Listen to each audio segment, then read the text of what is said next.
Katerina Taçi, një re lindur dhe rritur në Greqi, vendosi vitin e kaluar të rikthehej në Shqipëri për të realizuar ëndrrën e saj, hapjen e palestrës së parë për fëmijë dhe kickbox në Korçë. E pasionuar pas sportit dhe me eksperiencë në fushën e fitness, Katerina vuri re mungesën e një hapësire dedikuar të vegjëlve dhe vendosi të sjellë një alternativë të re. Ajo synon të ndryshojë mentalitetin rreth sportit, duke inkurajuar më shumë fëmijë, veçanërisht vajza, të angazhohen në aktivitete fizike në vend të teknologjisë. Gjithmonë doja të kthehesha në Shqipëri. Më pëlqen shumë dhe e shoh që vendi po përmirësohet, shprehet Katerina, e cila ka gjetur mbështetjen e familjes në këtë iniciativë. Si vjet në tetor, u ktheva prapë në Shqipëri, se desha të hap në palestrën time, se nuk u kishim këtu në Korçë kickboxing, edhe desha të bëj një gjë të re në Korçë.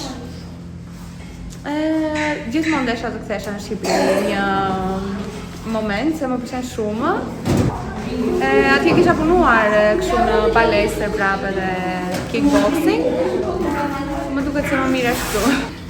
Po, unë marr fëmijë që në 4 vjeç, sepse edhe në Greqi kështu i merr një aq të vegjël edhe jam okay,